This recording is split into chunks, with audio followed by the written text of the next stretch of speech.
All right, high rollers, what a treat today. Been wanting to chat with this guy for quite some time now. I'm a fan of his, a guy I certainly cheer for when he's playing in the Professional Darts Corporation. Played in the BDO before making the switch to the PDC, reached the quarterfinals in 2011 at the Lakeside. He's won 4 Challenge Tour events, currently ranked number 107 in the world, but something tells me he's going to break into the top 100 very soon. He's been playing well. I like his game. And in terms of 9-darters, he threw the most talked about one ever on the European Tour. Ross Smith, our guest today. Ross, welcome to the show, man. Thanks for being our high roller today.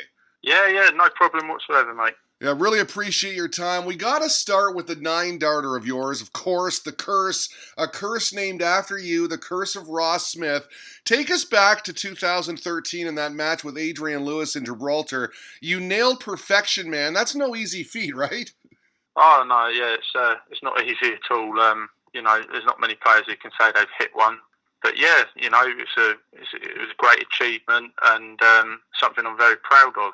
Especially hitting it against Adrian Lewis at the time. I think he was 2 times world champion, and it's something I'm very proud of. Adrian Lewis, no stranger to controversy, but in that moment, in that match against you, when you nailed perfection, he seemed pretty gracious, right? Yeah. I think Adrian's a great guy. I know of Adrian quite well, and I think he's a really nice guy. And yeah, he was great. He congratulated me, and he's a good sportsman. Yeah, you guys did a toast on stage. It was quite a scene. Speaking of Adrian, real quick, it seems like his game is back. That he's making more and more deep runs. Yeah. He looks like he's watching his game on TV and things like that. You can see he's maybe slowed down a little bit, and he seems to be concentrating a lot harder. So he looks like his form's definitely back and playing really well. When you hit that 9-darter in Gibraltar, did you have a sense that something special was going to happen that day, or does it just kind of come out of nowhere?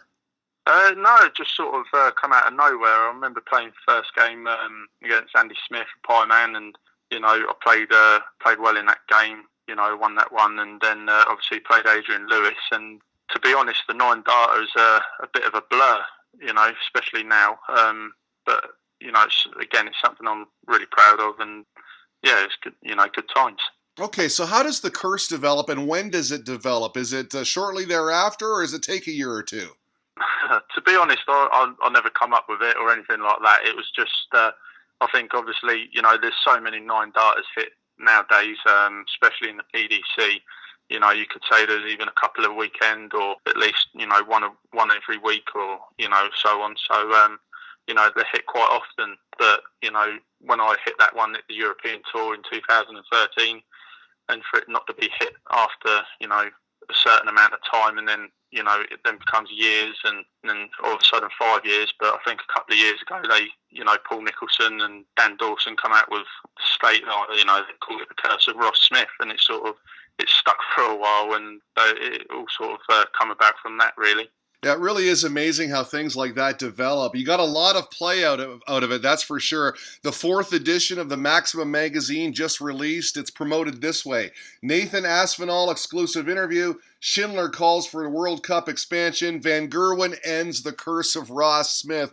And I saw a great post on Twitter recently from Andy Nash. He writes, in 50 years' time, we will still be talking about how the curse of Ross Smith in darts and England's penalty curse was broken within 3 days of each other. 2 great moments of sporting history. Well done, England. I mean, you must have had some fun with this, right? You got a lot of attention out of it.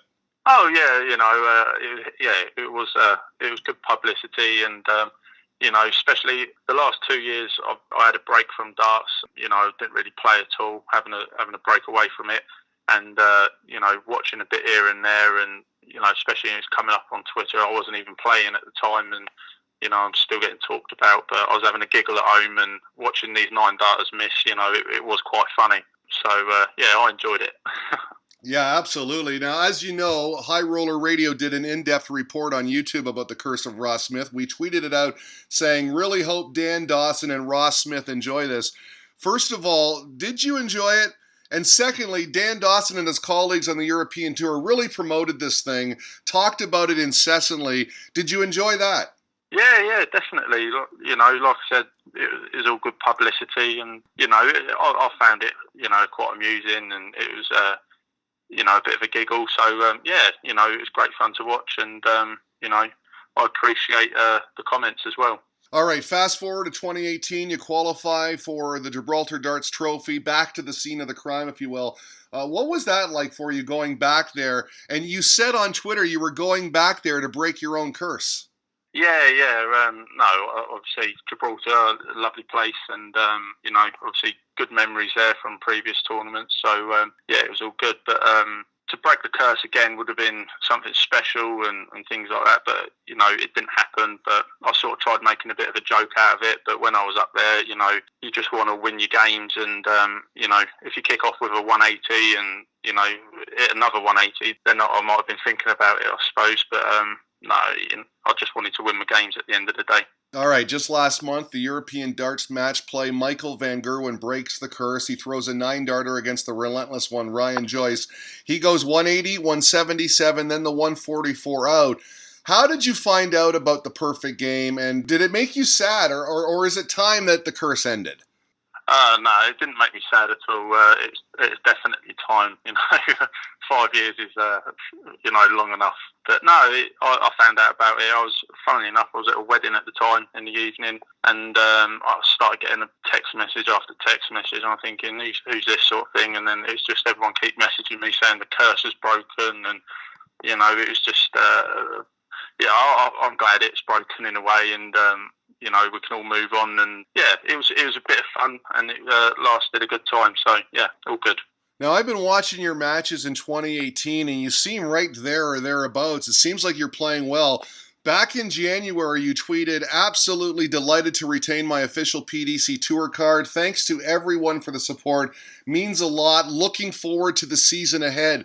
I'm just wondering, I mean, darts these days seems like a blood sport, right? I mean, so many great players. The margins are so narrow. How hard was Q School, and how hard is the tour itself? I mean, it's just cutthroat, isn't it? Yeah, definitely. Q school is very hard. You know, you really have to be consistent over the 4 days.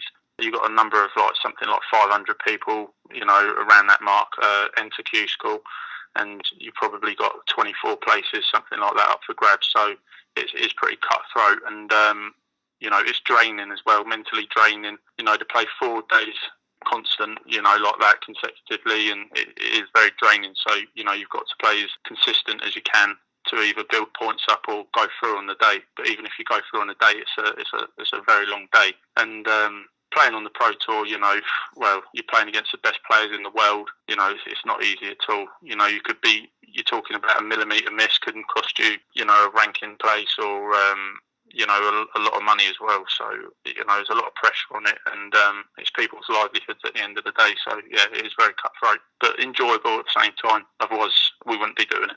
Absolutely. It's great competition. And I'll tell you what, as a fan, it's really enthralling to watch because you mentioned it there. I mean, it's a game of millimeters. And on any given day, you know, one of the lower ranked guys can beat one of the top ranked guys. It's unbelievable to watch. I'm just wondering your thoughts on the way the PDC is set up, you know, with the order of merit, qualification rounds, the seedings, everything. To me, it seems to be a fair system and one that gives you guys a chance to move up. I mean, it's tough, but if you find some wins, the rewards are there. Yeah, definitely. You know, you've got to be consistent on the tour to, you know, be in these TV events, and it's basically down to consistency. Like I said, well, like you said, any player can beat another player on the tour. It's no problem at all. You know, you can go up there and knock out the world number 4 and be, say, number 72 in the world, you know, and win quite comfortably. But, you know, it's all down to the fact it's down to consistency. You know, everyone in that room can throw a good dart and beat anybody on their day, but you've got to do it. Then the next game, It's, you know, that's where the true top players come out of it. The system as well is all, you know, it's really good set up at PDC. You know, they've done a fantastic job coming from where it started off. And, you know, I remember watching when I was a child and to what it is now, you know, from playing on the caravan sites to playing now, how it is and how professional it is. You know, they've done a really fantastic job. I mean, as a player, when you're up there on stage in these TV tournaments, and even as a fan just watching it on TV, when you see some of these venues and the fans with their dress and their sing-song, it really is incredible to see where darts has come. Oh yeah, it's I've been told a few times, by people who are high up in the game. It's the second most watched sport now on Sky Sports, and one behind football. Which is, if that is true, then it's quite remarkable, really. But yeah, it's a big base now with huge fan base, and yeah, it's going definitely in the right direction, and I can only see it getting bigger. Yeah, absolutely. And let's hope it does. I mean, it's expanding all the time, and it really is a spectacle. You recently tweeted, played well the last few days in Barnsley, going in the right direction. Thanks for all the support from my sponsors. And you mentioned Dave Glass Repair, Parker Steel. Is it the K-Tex Group? Yeah. All three of them are my sponsors, and they're supporting me at the moment throughout the year, and they've been fantastic. So they've been great. Yeah, you also mentioned the Deal Darts League. I mean, where is your game right now? And as you navigate the fields of the PDC, how important is it to have support like sponsors as you go along? Yeah, it's very important. It takes a lot of pressure off financially, and having management, and they book your hotels and things like that. So it is very important. It takes a lot of pressure off of the players, and you can just concentrate solely on throwing darts. So yeah, my game at the moment is definitely going in the right direction. I feel like I'm just sort of missing out by really narrow margins. Been a bit unlucky, but like I said earlier, I've been out of the game for a couple of years, so for me at the moment, I'm really happy with how my game's going, and I feel like it's just a matter of time till hopefully I'll kick in a bit more. Yeah, the last few matches I've seen you play, I mean, you really put it to your opponent. I mean, you're right there. So I wish you luck the rest of 2018 as you head into 2019. The World Match Play is coming up. The events you're not playing in, do you watch them as a fan, or are these times just to get away and recharge? I don't really watch too much, to be honest. It might be on the TV now and again, indoors when, me and the missus are sat there. But, I'll have a little look now and again. Usually it's, I watch my friends play, some close friends if they're playing in TV events, and, I like to watch them, or a few underdogs sort of play. But yeah, that's about it really. I'm not like I say, I like to have a bit of a break away from it if you're away constantly at weekends and things like that. But if friends playing or such and such, then I'll have a little watch. All right, and lastly, Ross, in 2011, you reached the quarterfinals at the Lakeside, lost to Wolfie Martin Adams. Always wondered, as a player, what is the atmosphere like at the Lakeside? It's a pantheon of darting greatness, so many thrilling matches there, iconic moments in the sport. What was that like for you, that match? Oh, it was, for me, it was incredible playing at the Lakeside. There's so many players who would love to play there. At the end of the day, it's where it all first started, and I'm grateful to have played there up on that stage. And at the time, I was a 21-year-old, and it was a dream come true. And the atmosphere was great, the players were great, everybody was great and fantastic there. So no, it was good. It was a really good experience. But now, obviously, in the PDC, it's times have moved on, and it's PDC's going in the right direction. It's the crowds and that is fantastic as well. Yeah, it really is amazing. And I got to give it to you, man. You're there each week battling some of the best dart players in the world. It's not an easy gig, but we wish you luck as you move forward. At Ross Smith 180 on Twitter. What a treat. You got to check him out again. At Ross Smith 180. So good they named a curse after him. The PDC's Ross Smith. Good luck the rest of the way, man. Really appreciate your time today. Thanks a lot. No problem, Derek. Thanks very much.